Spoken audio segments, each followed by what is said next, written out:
Olá pessoal, olha, eu aqui de novo, Edmar Dantas.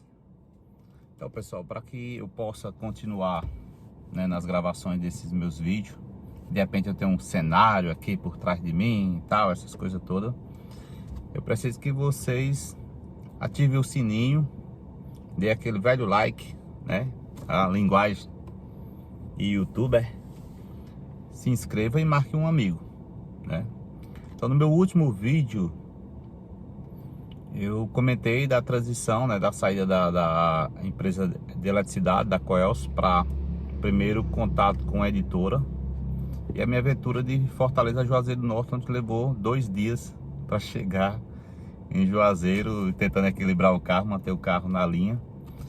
E eu tinha falado também que era a minha primeira experiência mesmo assim de estrada e viagem longa, porque eu não tinha essa prática de direção. Dirigia ali, mas era coisa pouca. Então foi isso.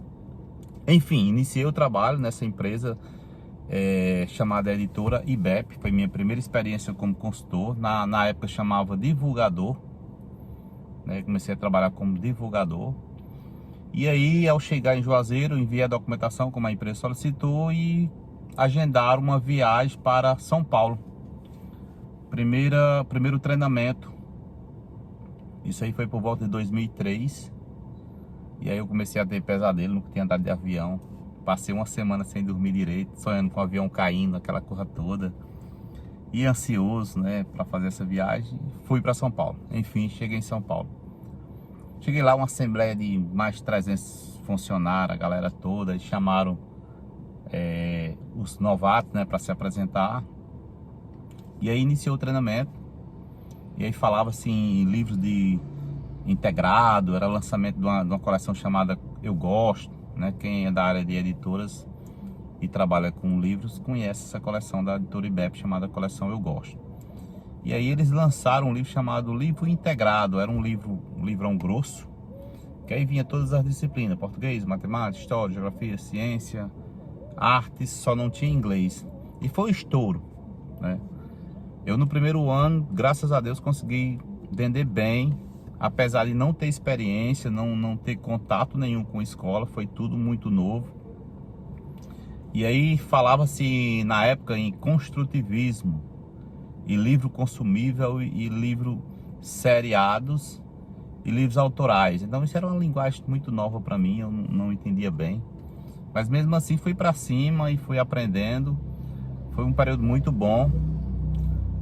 Fiz PNLD, né? Para quem é dessa área de consultoria de livro didático, conhece o que é esse trabalho do PNLD, que é o Plano Nacional do Livro Didático, onde a gente visita a Secretaria da Educação, visita as escolas, apresenta o material e os professores, juntamente com a sua equipe de coordenação pedagógica, seleciona aquele título, vê um código, né, do Ministério da Educação e é informado. E é o primeiro e segundo lugar escolhido pelos colégios. Há uma votação, às vezes, no município, e unifica, e o MEC envia esse material para as escolas. Então eu fiz um trabalho bacana.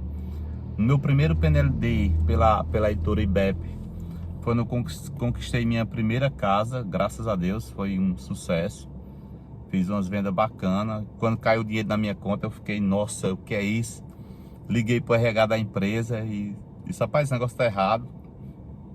E aí a menina do RH disse, Edmar, não, cara, o que foi que aconteceu? Eu vou mandar o relatório, se tiver alguma coisa errada, você aponte aí, pelo amor de Deus, não se preocupe. E eu achando que estava errado, que a gente depositado dinheiro demais, além do que pudesse ser o real, né? E aí ela mandou os relatórios tudo direitinho, disse, não, Edmar, é isso mesmo, confere e tal. E eu fiquei morto e feliz, né? E aí eu morava na minha casa pequenininha, que era vizinha à casa da minha mãe na época. E eu saí procurando uma casa em Juazeiro, em outro bairro, para compra. Quando eu cheguei em uma casa que era no bairro João Cabral, divisa com a Lagoa Seca, no final, num conjunto, na rua chamada José de Alencar. Foi minha primeira casa conquistada com o trabalho da editora. Eu gostei da casa, entrei. E cheguei pro dono da casa e disse, rapaz, quanto é essa casa? Aí o cara disse, rapaz, é X valor. Eu disse, eu gostei da casa, eu tenho um problema, sabe? Se eu gostar de alguma coisa, ferrou, neguinho. Não interessa o preço, se eu gostar, morreu. eu fico ansioso, eu gostei, eu quero. E aí o cara disse, é X. Eu disse, a casa é minha. Ele disse, olha, mas eu preciso que você me dê um prazo para poder eu sair da casa, porque eu vou morar de aluguel, vou dividir o dinheiro com a minha esposa e tal. Eu disse, não, beleza, eu lhe dou aí 30 dias para você arrumar outra casa e você sair. Aí dei a metade do dinheiro, digo, no dia que você sair eu pago o restante. Beleza, passou uma semana, passou duas, quando foi na terceira semana, a mulher do dono da casa me procurou e disse, rapaz, é o seguinte, a gente desistiu, não vamos vender mais a casa não. E aí eu disse, olha, eu deixei de comprar outra casa porque eu gostei da de vocês, não pedi nenhum desconto, paguei o valor que vocês solicitaram e eu não costumo desmanchar negócio não. E me desculpe, mas eu fiz negócio com seu esposo, eu preciso conversar com ele. Aí o cara não teve coragem de vir conversar comigo, mandou a mulher, né? Aí eu procurei ele, digo, olha cara, é o seguinte, por mais que a gente fosse desmanchar o negócio, eu não desmancharia, porque eu só ando pra frente, eu não sou caranguejo pra andar pra trás não. Então eu fechei o negócio, paguei à vista, não pedi desconto. Eu não desmancho o negócio, você resolva com sua esposa aí, eu fiz um negócio com você, se você não tinha combinado com ela, aí é um problema seu. Sei que foi aquele moído danado e assim o cara segurou a casa, passou os 30 dias, ele saiu e eu me mudei pra casa. Só que essa casa no bairro João Cabral com Lagoa Seca, na divisa, aqui em Juazeiro chama-se Faixa de Gaza. Então tem um bairro que era um pouco complicado. Hoje não é mais, mas antes era um pouco complicado. A minha casa foi arrombada 3 vezes. Então os caras, eu viajava e à noite minha esposa dormia na casa, às vezes na casa da mãe dela, porque ficava só, a gente não tinha filho na época. Os caras entraram uma vez, quebraram o vidro do carro, levaram som, deram o rapa. Eu aumentei o muro, botei cerca elétrica, mas mesmo assim os caras entraram de novo. Então na terceira vez eu digo, olha, vamos sair dessa casa. Enfim, mas não saímos, ficamos. E aí entra novamente a minha vida de empreendedor, né? Eu tinha falado anteriormente do sorveteriazinha. Comecei a ganhar dinheiro, comprei a casa, comprei um carrinho pra mim e tal, e começou a ficar uma graninha no bolso. Eu digo, rapaz, eu tenho que investir esse dinheiro em alguma coisa. Minha esposa estava trabalhando numa papelaria, ainda na mesma papelaria que foi indicada para mim, para a editora. E tinha um amigo que tinha uma papelaria no centro, próximo onde ela trabalhava. E aí o cara chegou para mim, pô, cara, eu tô querendo sair e tal, sair do ramo, tô vendendo tudo, montado do jeito que tá ali. Aí eu digo, beleza, cara, quanto é? O cara disse, é X valor. Eu fui lá, olhei o estoque, olhei as prateleiras, tudo direitinho, nem contei nada, digo, rapaz, é meu. Só que aí comprei tudo, montado, a papelaria montada. Esqueci de um detalhe, de perguntar por que é que ele estava saindo do ramo, né? E por que que ele estava vendendo. Ele só disse que queria mudar de ramo e estava vendendo do jeito que estava lá e eu empolgado, querendo investir, comprei. Aí veio o grande problema. Qual era o problema? O cara estava numa rua paralela às duas avenidas principais, que é onde tinha o fluxo, onde tinha movimentação. Ele estava numa rua apertada, não tinha estacionamento para os clientes, ninguém parava, era uma rua só de passagem, ninguém andava a pé, porque as duas principais era o fluxo, ninguém descia de carro lá. Então o cara já estava mais de um ano lá na peleja e não vendia. E eu, que nem um patinho bobo, não entendia, não fiz as perguntas necessárias para fechar negócio com o cara, comprei. Aí começou os problemas. Coloquei minha pessoa, saiu do trabalho, foi tomar de conta lá e o dia todo nada, não vendia. E ela disse, olha, a rua é ruim, não tem estacionamento, o pessoal não desce, o pessoal vão para da papelaria da rua São Paulo, vão para a rua São Pedro, mas aqui ninguém para. Vou atrás do cara do contrato do prédio. O contrato, ele tinha feito contrato de 2 anos, ainda faltava 1 ano e meio. E ele ia na compra, eu comprei com o contrato do aluguel. Aí ferrou, neguinho. Como é que o cara desmancha o contrato? O cara não queria quebrar o contrato, pelejei pagando a multa e nada. Quando ele resolveu fechar o acordo com a multa, era absurda. Então era melhor eu ficar segurando o aluguel por conta de que pagar a multa. Foi o que eu fiz. Fechei o portão e passei 8 meses no ferro. Aqui no Ceará chama ferro, é o cabo prejuízo. 6 a 8 meses, se eu não estou enganado. Acho que foi 8 meses, na verdade. Fechado, pagando o aluguel, sem poder sair. E aí comecei a procurar um prédio novo em outro bairro, aí encontrei no bairro Pirajá. Lá vai eu, e isso trabalhando na editora e com esse problema lá para resolver. Fiz a transferência do material para o bairro Pirajá, que o nome da papelaria era Ideal, papelaria Ideal que a gente colocou. E aí viemos pro Pirajá. Aí no Pirajá, velho, aí começou. Bairro bom, próximo a Ceasa, rua principal. E o negócio começou a andar, e eu focado na editora e minha esposa lá, e mais 2 funcionários. E graças a Deus o negócio andando e começou a crescer. Comecei a ter um estoque bacana, cadastro em tudo que era distribuidora de material escolar. E eu comecei a ficar feliz. Pô, o negócio tá dando certo e tal. E aí veio um pessoal com uma empresa chamada Chega e Pague, que era uma espécie de um banco, que aí você pagava seu cartão de crédito, pagava faturas, água, luz, e eu instalei na papelaria. E aí aumentou o fluxo, fazia fila, a galera para pagar comprovante de energia, de internet, de água, luz. E aí chamava o público para ver a papelaria, conhecer a papelaria. E aí vem o outro problema, falta de experiência e as perguntas necessárias que não são feitas quando você está fazendo um negócio. Seguro. Tem que fazer um seguro, e eu não fiz o seguro. O seguro que tinha era um seguro automático de 10 mil reais. Eu achava que estava tudo certo, então começou a ter problema. Gerava muito dinheiro, entrava muito dinheiro para pouco retorno. Então assim, o comprovante de um pagamento, de uma fatura, não importava o valor. A transação era 10 centavos para a papelaria. E às vezes o cara chegava a pagar um comprovante de 3 mil, 2 mil, que nessa época, em 2005, 2006, não tinha controle com relação à lotérica, a esses movimentos de chega e paga. Era ilimitado, não tinha limite. Hoje é limitado, hoje parece que uma fatura no máximo é 1.100 ou 1.200. Você pode pagar. Na época não, às vezes o cara chegava com 4 mil, 5 mil reais. E chegava meio-dia, você estava lá com 30, 40 mil reais para levar para o banco. E eu não tinha uma empresa contratada para recolher esse dinheiro e levar para o banco. E não tinha um seguro que cobrisse 30, 40 mil reais. Mas mesmo assim nunca tinha ninguém me dado o toque, nem eu tinha me atentado. E tomo o negócio movimentando. Então quando foi em 2007, estava bem conhecido já a papelaria, estava bem. Em um sábado pela manhã, eu tinha chegado de viagem na sexta, e sábado eu ia lá apoiar ela com as meninas, ver o que estava precisando, fazer compra, aquela coisa. Quando foi 2 horas da tarde, tava fechando a papelaria. Quando eu peguei no portão aqui, que eu vou baixando, aí o cara, pá, revolveu nas minhas costelas. Entra que é um assalto.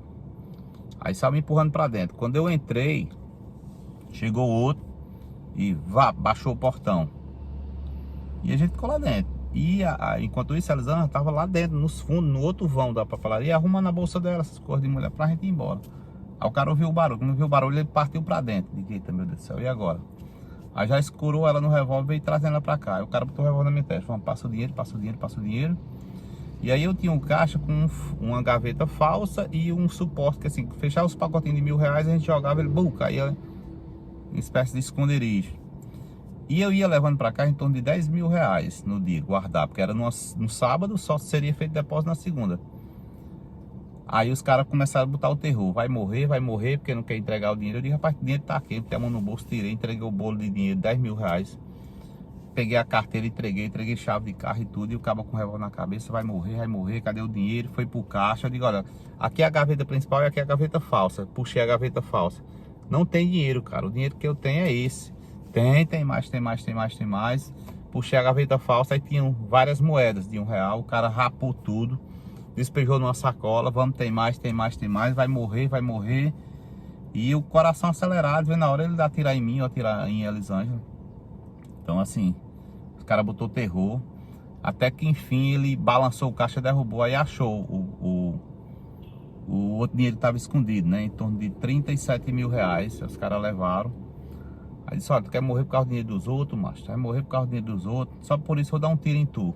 Aí pronto, aí nessa hora eu entreguei meu coração a Deus, minha alma, e disse, Senhor, é hoje. Pois se for hoje, me receba em paz, né? Eu fui pensando isso, e o cara com o revólver na minha testa. Cara, eu só via aquele furinho assim do revólver, eu não vi a cara do cara, eu só via o buraquinho aqui, o cara com o revólver na minha testa, quando o outro tava dando a geral. Aí o cara pegou o dinheiro todo dentro da bolsa e saiu, disse, vamos embora, vamos embora. Aí o outro disse, não, cara, eu vou dar um tiro nesse vagabundo, vou dar um tiro nesse vagabundo. Disse, não, cara, vamos embora, vamos embora. E ele, não, eu vou dar um tiro no cara. E se tremendo, o cara com o revólver apontado pra mim assim, e tremendo, desse jeito. E eu, meu Deus do céu, manda esse povo embora, manda esse povo embora. Até quando ele disse, cara, tu já pegou o dinheiro, tu já tá com tudo aí, vamos embora. Se atirar em mim não, tem necessidade de atirar em mim não, eu vou dar um tiro em você, eu vou dar um tiro em você. E ficou essa discussão, vou dar um tiro em você e o outro cara me chamando ele. Vamos, cara, vamos embora, vamos embora, vamos embora. Até que o cara, vai, vamos embora. Aí, e eles eram nervosos, e o cara, pá, partiu. Baixaram o portão trancado e deixaram a gente dentro. Pegaram a chave do carro e jogaram no esgoto. E aí, com muito sacrifício, não conseguiu abrir o portão e pedir socorro. A polícia veio, aquela coisa toda. Passou esse susto aí momentâneo. Aí começou o pesadelo. Como foi que começou o pesadelo? Ir pra polícia, fazer BO, fazer tudo. Ir para o banco, levar o BO. Apresentar o que tinha acontecido, tinha sido assaltado, tinha levado o dinheiro todo, que eu não tinha aquele dinheiro disponível no dia para depositar. Aí o banco já aplicou uma multa de 12%, porque eu não estava com dinheiro. Botou a polícia civil para investigar. Eu fui para a delegacia acho que umas 6 vezes para contar a mesma história. E com isso o juro correndo no banco. E o juro correndo, era 12% ao mês. E aí eu comecei a me desesperar, comecei a vender, que papelaria, quem trabalha, quem conhece papelaria sabe que é centavo, você ganha centavo.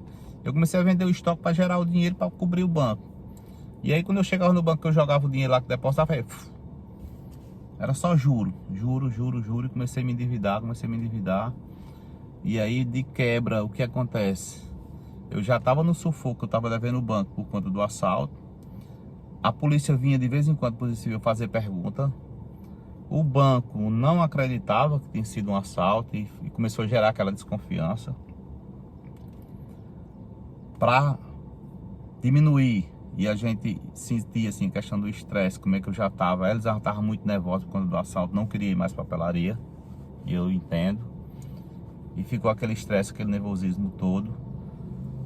Com dois meses que a gente estava devendo e eu juntando, já não estava pagando os fornecedores para tentar juntar o dinheiro e pagar essa dívida no banco. O teto da loja caiu todinho. Brrr, uma linha quebrou e caiu o teto da loja. Em cima das prateleiras de vidro. Foi um prejuízo grande, quebrou tudo. E aí eu fiquei, né, naquele desespero. Meu Deus do céu, já estou endividado, agora o teto da papelaria cai. E agora, o que é que eu vou fazer sem dinheiro? E trabalhando na editora e com esses problemas lá. Enfim, procurei a dona do prédio para ela mandar fazer e eu pagar na sequência. Aí a mulher concordou, aí mandou ajeitar o telhado todinho, trocou a linha, madeira, colocou um forro. E eu digo, ó, eu lhe pago, ajeita que eu vou pagando aos poucos para diminuir. Quando estava tudo pronto, telhado pronto, forrado, bem direitinho, eu tinha uma seção na papelaria igual a farmácia, só de cosmético, uma parede inteira assim, só de cosmético, prateleira de ferro. No dia que estava tudo pronto, que eu disse, vou abrir, todas as prateleiras caíram igualmente, viraram. E essas prateleiras elas eram parafusadas na parede. Todas elas caíram de uma vez só, em cima do balcão de vidro. Que já tinha quebrado alguns e eu já tinha trocado, e aí caíram em cima, quebrou mais outra porrada. Aí nesse dia eu não aguentei não, galera. Eu caí mesmo assim no choro. Eu realmente caí e comecei a chorar. Meu Deus do céu, o que foi que eu fiz? O que é que eu estou fazendo de errado que está acontecendo tudo isso comigo? Aí foi um pesadelo. Eu já estava endividado com o banco, já estava endividado com a dona do prédio, porque mandou eu consertar. Aí cai essas prateleiras, dá um prejuízo enorme. Quebrou mesmo de cosmético e aquela coisa toda. Eu comecei a chorar. Comecei a chorar mesmo. Realmente eu entrei em pânico. Fiquei desesperado sem saber o que fazer. Fui para casa e isso, o telefone todo dia tocava, sabe? Tocava que, quando tocava eu já começava a tremer, porque eu já sabia que era alguém me cobrando. E eu naquela coisa, vou pagar, e contava a história a todo mundo. E os boletos do pessoal que pagaram lá no Chega e Pago, começou a chegar os novos boletos para os clientes sem ter dado baixa nos pagamentos deles, porque como eu não tinha levado dinheiro para o banco, não tinha dado baixa nas faturas dos caras. Então todo dia chegava 20, 30 pessoas cobrando, me chamando de sem vergonha, de bandido, de ladrão, porque eu não tinha dado baixa no boleto, eu explicando que eu ia pagar, que foi um assalto, levaram o dinheiro e não teve, e era todo dia. Elas não aguentavam mais tanta gente cobrando. Então chegava, todo dia chegava 10, 15 pessoas esculhambando e dizendo que a gente tinha roubado eles. E assim, graças a Deus eu só não pirei porque eu tenho muita fé em Deus. Chegou ao ponto de eu pensar em abandonar tudo e ir embora, me esconder. E eu digo, não, meu Deus do céu, não posso acontecer isso, eu não sou isso, eu não sou bandido, não sou nenhum sem futuro. Me ajude, me dê uma luz, como é que eu faço? E aí em casa, numa oração minha, né, desesperadora, sem saber o que fazer, veio aquele estalo assim, ó: vende a casa, paga o banco, paga todo mundo e compra outra. Veio desse jeito a ideia na cabeça: vende a sua casa, paga todo mundo e compra outra.